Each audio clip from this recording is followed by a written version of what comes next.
ये past indefinite tense, जिसको सामान्य भूतकाल कहते हैं। इससे पहले हम present indefinite, present imperfect, present perfect, present perfect continuous tense सभी पढ़ चुके हैं। आज हम जानेंगे पास्ट इंडिफिनिट टेंस। तो हम किसी को जानने के लिए पहले उसकी पहचान जानते हैं। तो पास्ट इंडिफिनिट टेंस की पहचान होती है जिस हिंदी वाक्य के क्रिया के अंत में या, ई, ये, आ, ई, ए, ता, था, ती, थी, ते, थे आदि शब्द आते हैं। तो हम जान जाएंगे कि यह पास्ट इंडिफिनिट टेंस है।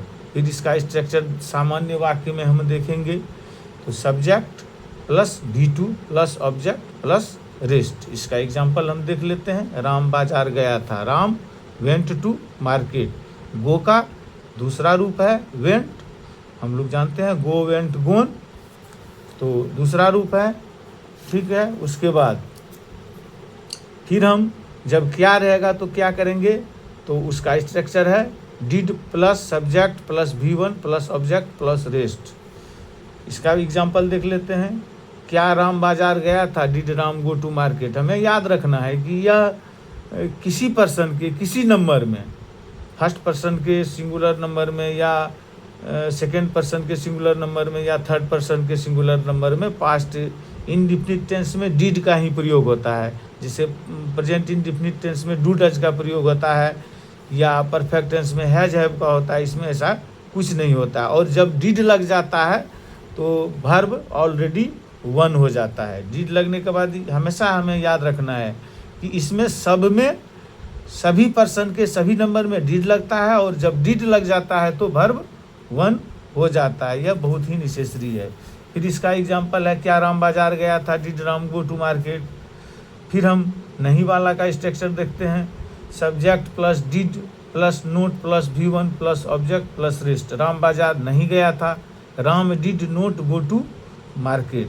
फिर हम नहीं और क्या जब दोनों रहेगा तो स्ट्रक्चर होगा did subject plus not plus V1 plus object plus rest. फिर इसका भी एग्जाम्पल हम देख लेते हैं। क्या राम बाजार नहीं गया था, did Ram not go to market. अब क्वेश्चन आता है। क्वेश्चन से हमको समझना है कि क्वेश्चन को हम लोग WH फैमिली कहते हैं। WH फैमिली मतलब होता है कि WH से बने जितने भी वर्ड है, जैसे हुआ, वोम, हुज, वेयर, वेन। लेकिन यह याद रखना है कि जैसे वेन है, वेन का मतलब कब और जब दोनों होता है। जब होगा तो वह क्वेश्चन नहीं है, लेकिन कब होगा तो वह क्वेश्चन है। इस प्रकार हमको याद रखना है। तो जब क्वेश्चन मतलब ही होता है WH फैमिली, हम उसको WH फैमिली कहते हैं, क्योंकि हुआ, होम, वेयर, वेन का मतलब कब भी होता है और जब भी होता है। जब जब होगा तो वह, वेन का मतलब जब जहाँ यूज होगा वहाँ वह क्वेश्चन नहीं है। यह ध्यान में रखना है। तो अब हम लोग समझ गए कि क्वेश्चन मतलब WH फैमिली। तो अब है राम बाजार, इसका भी स्ट्रक्चर देख लेते हैं। Question plus did plus subject plus verb plus object plus rest.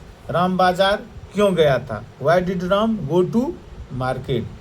फिर इसमें भी नहीं लगा के देख लेते हैं। तो इसका भी स्ट्रक्चर होता है question plus did plus subject plus not plus V1 plus object plus rest. इसका भी एग्जाम्पल देखते हैं।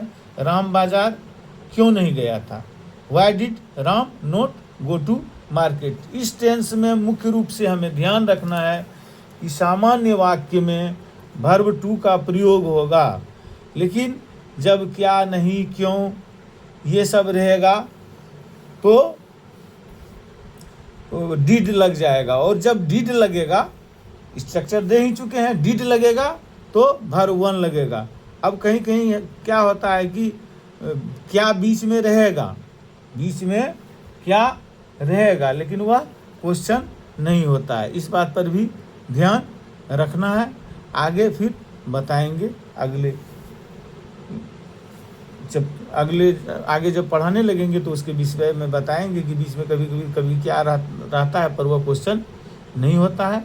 उसका व्हाट जैसे रहेगा कि वह क्या खाता है, तब देंगे व्हाट डिड ही ईट। जिससे रहेगा वह क्या खाता है, थोड़ा लिख ही देते हैं हम।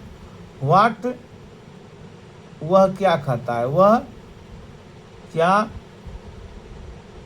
खाता है।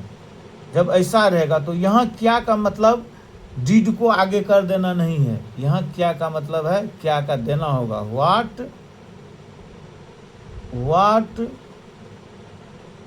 डिड ही ईट, ये बात ध्यान में रखना है कि ऐसे सामान्यतः हम हेल्पिंग वर्ब को आगे कर देते हैं तो क्या हो जाता है, लेकिन बीच में क्या रहेगा तो उसका व्हाट देना है। ठीक।